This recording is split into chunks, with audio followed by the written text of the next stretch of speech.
Tra la fine del XIX secolo e l'inizio del XX, il sentimento che gli statunitensi avevano verso gli italiani era totalmente diverso rispetto a quello di ora. Gli italiani infatti erano malvisti, disprezzati e anche temuti. Si parlava infatti di italofobia, un sentimento che darà vita a uno degli episodi più bui della storia americana che si mescola con quella italiana.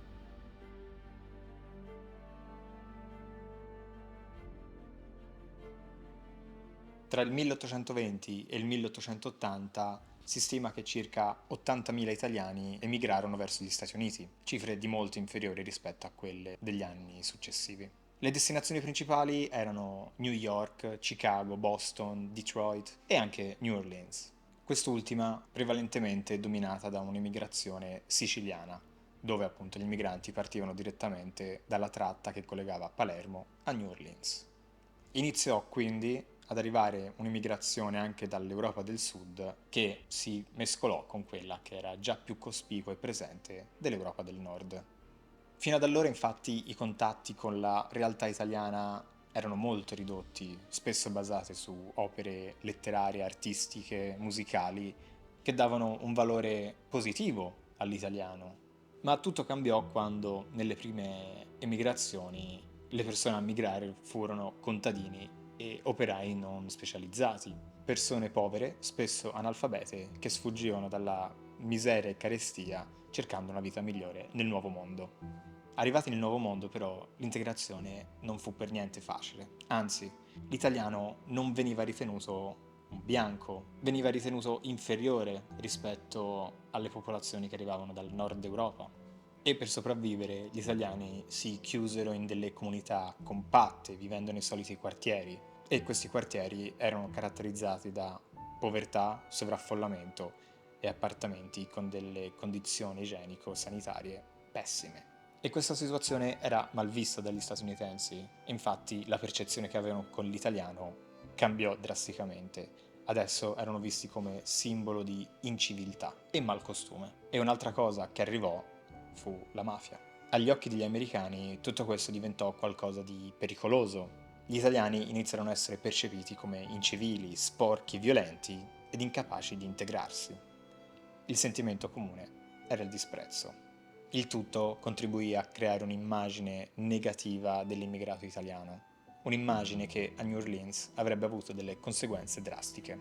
Ed è proprio qui che infatti la storia prende una tragica piaga, perché nel 1891 questa ostilità a New Orleans esplose nel modo più violento possibile, dando vita a uno dei linciaggi di massa più grandi della storia degli Stati Uniti.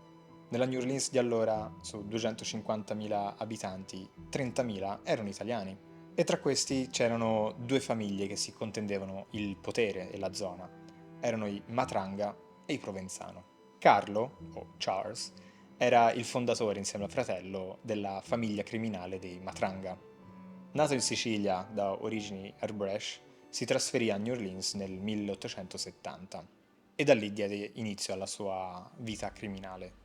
Ci furono vari conflitti per il controllo delle attività commerciali della zona e che scaturirono in delle azioni violente, fino all'uccisione del sovrintendente della polizia di New Orleans, David Hennessy. Era ritenuto da molti vicino alla famiglia dei Provenzano e durante questo periodo di tensione fece arrestare due membri dei Matranga e annunciò che avrebbe testimoniato a favore dei Provenzano in un imminente processo.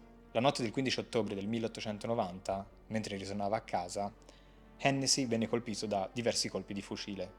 Ferito gravemente all'addome, tentò di rispondere al fuoco, ma senza riuscire a colpire i suoi aggressori. Alcune persone, attirate dal rumore degli spari, accorsero in suo aiuto, ma non ci fu niente da fare perché le ferite si rivelarono fatali. Secondo alcune fonti, Hennessy avrebbe sussurrato prima di morire: "Dagos did it". Sono stati i Dagos.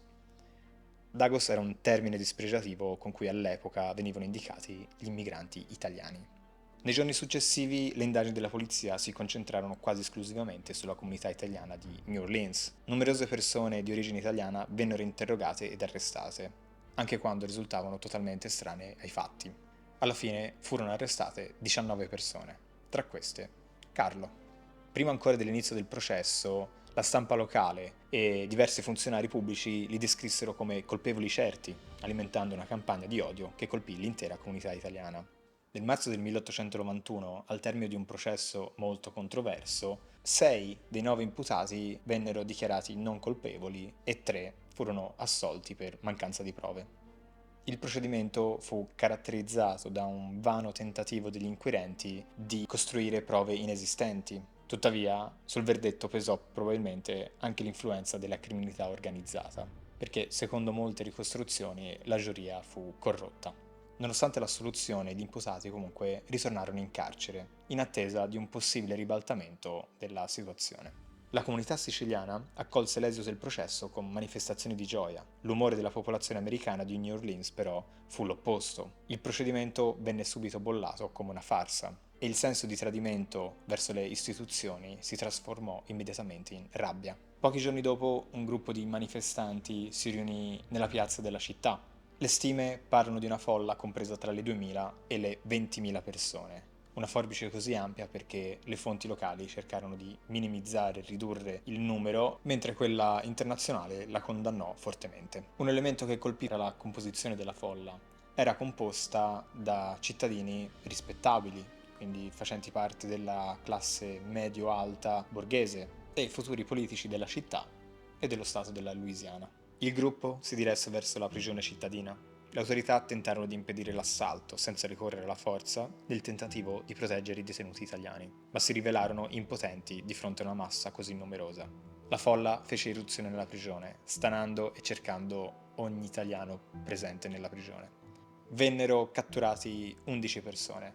2 di queste furono impiccate e 9 furono uccise con colpi di fucile. 11 persone quindi furono uccise, mentre 8 riuscirono a scappare. Tra queste anche Carlo Matranga, che dopo questi fatti tornò a capo della famiglia criminale dei Matranga, riuscì ad espugnare anche i Provenzano della città, così mantenendo il controllo e il potere sulla zona.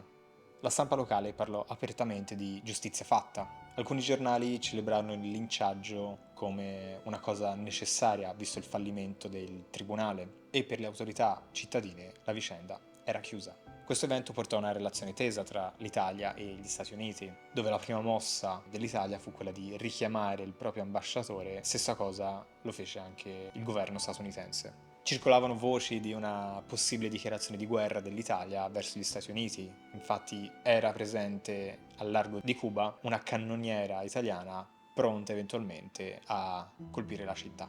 A porre rimedio a questa situazione tesa fu il presidente americano Benjamin Harrison, che decise di risarcire le famiglie con un'indennità pari a $25.000, che poi in realtà fu ridotto intorno ai $2.000 per famiglia. Inoltre venne dichiarata la prima celebrazione del Columbus Day nel 1892 per commemorare il 400° anniversario dello sbarco dell'esploratore italiano e valorizzare il contributo della comunità italiana negli Stati Uniti. Questo fu uno dei casi più oscuri della storia italiana, dando luogo a quel che si pensa possa essere la prima vittima nota della mafia italiana negli States, è uno dei più grandi linciaggi di massa della storia degli Stati Uniti.